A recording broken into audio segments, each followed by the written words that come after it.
think he was just kind of like brutish and like. Yeah. But the fun thing is he says night out with the bad kids, and he's like Dick Grayson's like something like that, and it kind of plays off that parallel that I love, which is the past and future parallel of these three characters' interactions.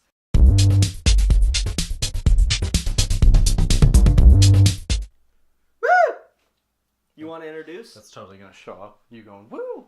Yeah, I'll cut it out. You almost shouldn't. I'm good at that. You almost shouldn't, dude.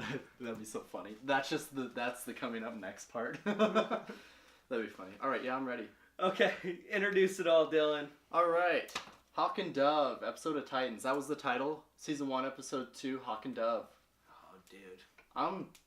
Dude. Let's start this off by saying, I'm gonna say, as always with reviews, spoiler review, unless stated otherwise. In the title. Spoilers. So just assume. Hawk and Dove, though. Yeah, and the fun thing about this episode is, one, it's about only the bird-themed characters. I thought that was actually really fun in the trailer. Yeah, but let's explain what that means. Like, it means we have Robin, Raven, Hawk, and Dove. Only characters of only superhero characters that show up in the show. No Starfire, no Beast Boy. No Starfire, no Beast Boy, no one else, really. Yeah? Technically, we get Donna Troy, but that's just in a Alfred. picture.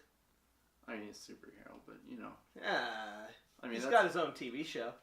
He's getting it. Have you seen the casting for that? It's kind of exciting. Yeah, I'm starting to look at it a little bit, but what'd you think about Hawk and Dove's, whole relationship? No, let's not, no. Hawk and Dove, let's break down the characters and then how their relationship works. I think that'll be more fun.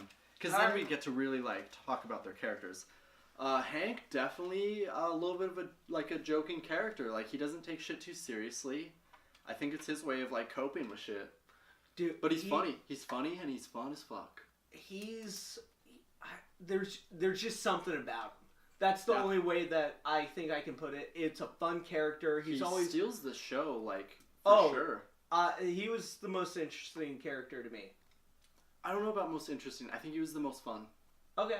I'll say he's the most fun, especially with the beginning. Him being captured. I love that it starts off with him being captured. When they pull down, let's pull down his pants. Yeah, that was hilarious. He's like, I don't know about that big guy. And then Dove comes in.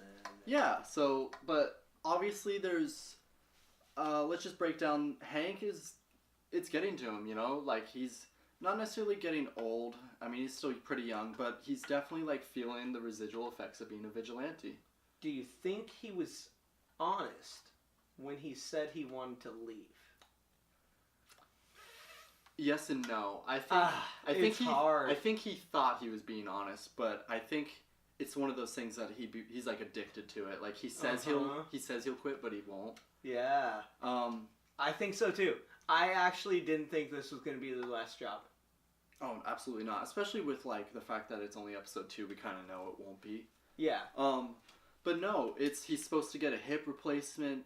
He's beat the fuck up. He's shooting medicine into his legs, probably morphine. I thought that was heroin. The thing is they definitely play with substance abuse in this episode, especially with him. Did you notice? Then he downed the pill bottle? The pill bottle, the beer, you're not supposed to mix all that. You're not supposed to mix... I mean, it's fun, but you can't do it. Well, that's the fun thing, is, she... Okay, well, just, that gives us an idea of his character. Very jealous of Robin, but we'll get into that later. Dove, let's start off with her saving him. That was dope. Because it plays on the whole relationship, too. Yeah, and obviously they're together, but she kind of, scolds him a little. She's like, is that part of the anti-inflammatory diet? The beer. Oh, yeah. And he says, relax, it's just one beer, blah, blah, blah. I feel like there's definitely a history of, substance abuse with Hawk's character. Oh, yeah. Maybe just using, and I feel like they definitely let that show through when not only he's shooting up, probably morphine, I'm going to assume. It's probably just the more common one. And then popping pills and drinking and mixing all that just to dull the pain. It's just they're playing with something there. And she's like, relax, I just want a swig of his beer or whatever. And it was interesting to see her just kind of fuck it, whatever. I mean, when you're codependent, like that in their relationship as characters. It's a very codependent relationship. That's how two people deal with each other in that situation, and like I've gone through, like, not to get sentimental, but yeah, that's how they deal with that stuff. Like, it's like, I don't want to have an argument, I just want to be happy with you. Yeah, and the weird thing is like, we definitely see, like, two different sides to the relationship. We see Hank being very, I don't know, very on the codependent side, but, like, trying to stay strong, remain the strong one of the relationship. Whereas Dawn is very, I see a lot of, like, I see a lot of fight in her, like, a mental fight going on with herself. Like, I feel like if it wasn't for him saying that they're quitting, she wouldn't be with them. And that's why also the whole, did you think he was really quitting? Because I think he knows that. Yeah, I think so. And then, because she wants to quit, and she doesn't feel nearly the effect on it that he does. Maybe not physically, but mentally it's affecting her. I liked what you just pointed out, though, because also Dove's dealing with mental stuff. Yeah. And then Hank's dealing with physical stuff. And it plays on the parallels of their characters, how they're codependent. I didn't even think about that till you said that. Yeah, and the show's doing a very good job of interpreting these characters. They casted him really well. They did. I love the casting. Do you have anything more about Dove? Yeah, a little bit. I think. Let's hear it. This will help us transition a little. Well, I have one thing. Okay, go ahead. That mask. Oh, you don't like the mask, yeah. Yeah, I just can't. I don't know. I think it's just too big. I like the design. I love the mask. It's so, in my mind, it's the most comic accurate, like, way they could have done the costume. I love it. I think it's cool. I know you don't like it. It looks a little big. It does look a little big. If they slimmed it down, I'd be okay with it, but I'm fine with it. Okay, it's not that I don't hate. I don't hate it. It's just I think they could have done it better. Yeah, sure. That's me. Anyways, I had to say it. You know me. The mental side of her struggle definitely seems to be more of, I feel like she feels trapped in this relationship, or like it's become so codependent, and like you can tell she definitely misses Dick Grayson a little, like, or at least reminisces of it, maybe remembers an easier time after that bad situation in the episode.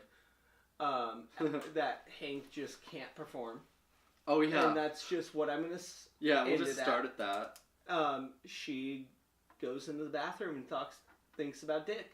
I think it's definitely you're funny. It's one that's just a good plot device that they can use for her to give us this flashback, and let's get into it. So, I love the flashback. It's 4 years in the past, so about 6 months before Hank and Dawn start seeing each other. They're already partners at this point. I want to see how they meet. Yeah. Because how does that start? But they don't start the relationship necessarily. Do you think they need to do it though? Need to what? Actually show how they meet, or is it just vigilantes? I don't think they need to, but I also would love it if they did. I would too. We see. I'll break this down in two different formats. We see that as a way that we can see all three of those characters interacting. Robin, Hawk and Dove, all them interacting. It's before Hawk and Dove are together, and we're kind of alluded to the fact that Robin and Dove have something going on right now at that point in time, which it's obvious. I think they also make it obvious why he lied to Batman. Oh yeah. Oh, it was for Dove. Yeah, duh. He wanted to see her. Yeah. But well, what I like that. It was subtle. They didn't even say it, but out of all the visuals, they showed it. Yeah, and the cool thing is Hank obviously didn't have the biggest issue with Robin at this point, whereas he definitely did after. Cause I think he was still a little jealous because he knew Dove liked Robin more. I think he was just kind of like brutish and like... Yeah. But the fun thing is he says night out with the bad kids, and he's like, Dick Grayson's like something like that. And it kind of plays off that parallel that I love, which is the past and future parallel of these three characters' interactions. Batman obviously did not want Robin hanging out with them because they're more violent, they're more risky, they don't think things through. Dove slashed some guys. And Hawk is just like running through some people. Hank's a brute, and like I think Robin by the time we see him, he's kind of a nice mix of those two. But that's not the point. And Robin obviously isn't supposed to be hanging out with them because they're more violent. And you see Robin during that flashback have that fight, and it's very he thinks about what he's doing. He's slow. He's not really trying to hurt these guys. He's just trying to get them to stop, like the criminals in the alley. Classic Batman animated series status. Yeah, but in the future we see them. It's so different. So Hawk and Dove need help to like bust this one last job. And he warns them he's different. And he is so beyond brutal. I mean, he's putting people in the hospital for sure. He's giving people lifetime injuries. Like, it's brutal stuff. It's Arkham game type stuff. And I love that. An R in the eye. Yeah, and the thing is, I'm going to call him a birdarang because that's fun. Okay, the birdarangs. Just like the bird computer. Yeah. Which I giggled so hard. Yeah. But I think that the fun part about this is we see him become so much more violent than them. And they're like, Jesus, dude, like, you're intense. Like, he's become the one who's so intense. And I think But he warned them. He warned them. He's like, I'm different now. And with them being the brutal vigilantes they are, looking at him and thinking, good God, and you see it. But I think it shows that Batman's changed because he didn't want him hanging out with them. But Dick Grayson left because he became too much like him. So you see that Batman's changed over those 4 years, obviously, right? Would that not show that? Because why would he not want them hanging out, you know? I just figured out our next video. No, I just think that's... I want to theorize about that. We could theorize about it, but I think like that's that a fun, one on our that's next a fun video. point to bring up because it definitely shows... What changed? Yes. Like, I love that. Yeah. Ooh. Okay, so let's... Sorry, I got excited. No, you're good. Let's, so that was a fun parallel. Yeah. Let's move on to, I guess, some more fun stuff of the episode, like the actual, like, the references and Easter eggs we saw. I love the phone. Yeah, the phone. Like Donna Troy. Yes. That was the one that pointed out to me. So, let's explain it. In Dick Grayson's, I guess it's kind of his bird phone, whatever. We can call it that yeah. at this point. Because it's not like a normal cell phone. This is a technology, like, bat-based cell phone. Bruce Tech. Or Wayne Tech. Wayne Tech. Bruce Tech. Bruce Tech. We see Donna Troy's contact. We see a couple different contacts. We see Alfred Lucius Fox, Donna Troy, and then we see Bruce Wayne. What? You have Superman T? We'll get to that. That's not important. Okay. That's different. You should know what that is. We'll get to it. Okay. Sorry. You're Sorry. good. Don't worry about it. I'm crossing it out. Anyways, Donna Troy, Alfred, Lucius Fox, Bruce. He actually calls Alfred, which is fun. We hear Alfred. Love that. Like, it sounded like the Arkham voice, for sure. I wish I would have saw him. That would have been cool. But he definitely sounds like how he should. Yeah, Super I was cool. crossing my fingers the whole time that he would like pull up in this old school like Bentley, and just like, here you go. Yeah. So, wow, never do that again. I won't. It's cool. But yeah, so we see that. That's pretty cool. And while those are fun Easter eggs and references, we also get the reference to Donna Troy in the picture that's hung up in Hawk and Dove's apartment.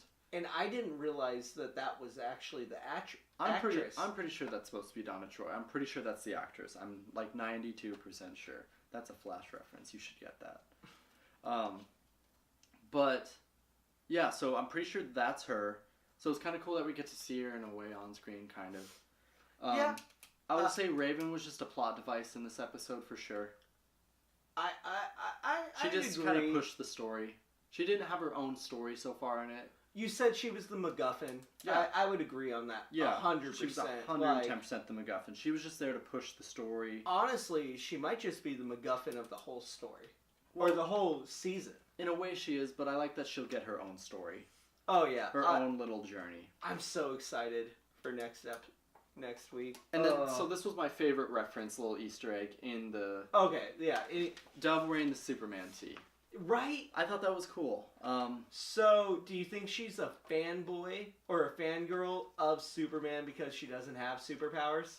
I think it's just a fun little thing. Like, that's like in the comics when Dick Grayson would wear Batman boxers or something. I think it's just a funny little thing. Like, one, everybody has a Superman t-shirt. Like, any comic fan. So, like, think about it.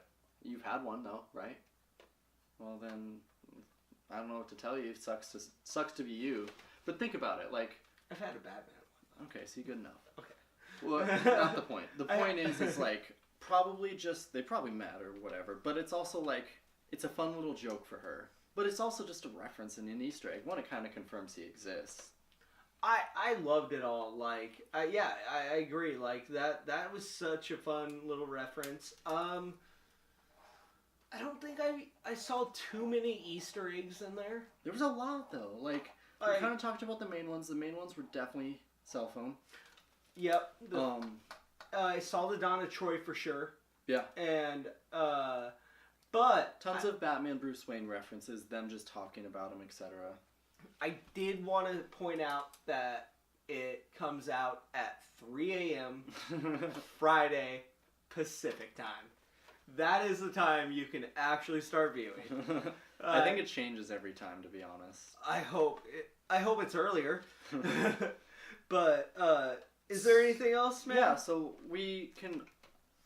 this is almost too much of a spoiler, but it's also not. So let's just point this out. Dove will return. She's not dead. The producers said that. The producers said that, but I don't think it really took much to confirm that. Because one, you can't have just Hawk. You need Hawk and Dove. They're a duo. It's like, It's literally kind of like having Robin without Batman, which they were able to do, but they haven't... Because Robin's Nightwing, too. Yeah, it's like having a Batman and Robin-esque relationship, but it's honestly more codependent than that. It's like it's a codependent relation. Like, it's just straight... they need each other. Yeah, and so they can't just kill her off. And I think it was pretty obvious, but it's been confirmed by the producer. She's not dead. I'm happy. But apparently she won't be, back on her feet right away, which is interesting. I'm excited to see Hawk and Robin team up, because that's what's coming. Oh, they don't get along at all. Yeah, it's going to be really fun to watch. It is. And let us know what you guys think is going to be the most exciting thing coming up for this next one, when Beast Boy and Raven and Starfire meet. And Starfire finally meet. Yeah, it's going to be interesting to see that play out. And check us out next Sunday. Yeah. We'll be reviewing episode 3. Yep. And you can follow us on Twitter at NerdPoint Show. Me at R2 Dylan. Me at Mayhem_Ren. See you next time.